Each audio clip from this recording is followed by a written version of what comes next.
আমি ওসমান হাদি আবারও বলি, আমি যেটা বলি ইনশাআল্লাহ আমি এটা করার জন্য বলি। আমার ঢাকা হাটের প্রত্যেকটা প্রার্থীকে জিজ্ঞেস করেন আপনার বৈধ ইনকাম কি। বিএনপি বলি, জামাত ইসলামী বলি, যারাই আগামী 5 বছর ক্ষমতায় থাকবে তারা কি শুধু 5 বছরের চিন্তাই করছে? আগামী 50 বছরের চিন্তা কই? শহীদ প্রেসিডেন্ট জিয়াউর রহমান কয়টা দিন বেঁচেছেন, কিন্তু ভাবেন আজকে পর্যন্ত উনি আমার অনুপ্রেরণা। আমাদের দেশের এখন স্থিতিশীলতার জন্য নির্বাচন অত্যন্ত জরুরি। ঢাকা 8 আসনের দিকে চলে আসি। গ্রুপ অফ ডেথ, আপনার বিপরীতে আছে বিএনপি থেকে মির্জা আব্বাস, জামাতে প্রার্থী আছে, শোনা যাচ্ছে যে সাদেক কায়েমও হয়তো বা প্রার্থী হতে পারে।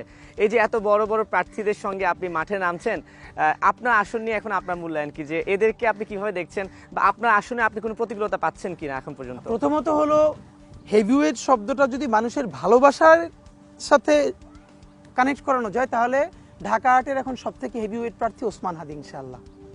এটা আমি আপনাকে বলছি না, আপনারা টিম নিয়ে আমরা যখন ক্যাম্পেইনে যাই দূর থেকে দাঁড়াই দেখেন।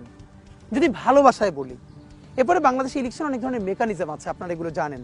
যাদের হাতে অনেক টাকা, অবৈধ টাকা, সেই টাকা খরচ করে তারা অনেক দামি প্রার্থী দাঁড় করান। সেই দামি প্রার্থীদের মাধ্যমে এজেন্ট দিয়ে ভরে ফেলান কেন্দ্র।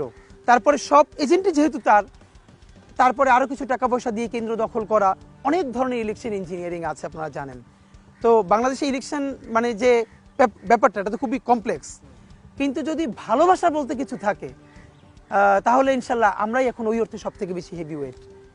আর যাদের প্রার্থীর কথা বলছেন সবার প্রতি সম্মান রেখে বলতে চাই যে এই যে তাদের সাথে লড়ছি, এইটাই তো আনন্দের।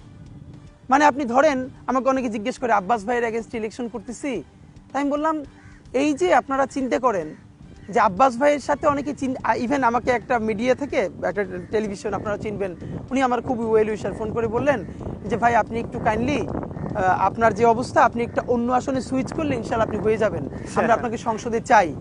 তা আমি বললাম দেখেন এই যে অনেক বড় ফিগারের বিপরীতে লড়া যায়, এইটা যে মানুষের মনে আমরা তৈরি করতে পারলাম, এইটাই তো আমার জয়।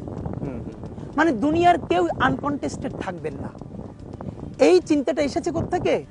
হাসিনার বিরুদ্ধে বড় বড় রথী মহারথী লড়াই করে বসে আর সম্ভব না, সে মইরে গেলে তারপর চিন্তা করো বলে সবাই বিদায় নিচ্ছে না? অবশ্যই বাচ্চারা তাকে ফালাই দিচ্ছে।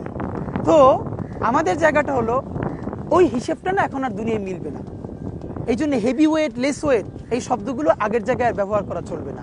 হয়তো আপনি দেখবেন ইনশাল্লাহ, আমি আপনাকে বলছি, প্রফেসর ইউনূস যেভাবে কমিট করেছেন সুষ্ঠু নির্বাচন, ঈদের আনন্দের মতো, যেখানে ভোট কারচুপি হবে না, কেন্দ্র দখল হবে না, মারামারি হবে না, ইনশাল্লাহ আমরা আমাদের আশা মানে জয়ের ব্যাপারে সর্বোচ্চ আশাবাদী, এবং এটা ইনশাল্লাহ ইতিহাস গড়বো আমরা প্রত্যাশা করছি। এরপরেও যদি আমরা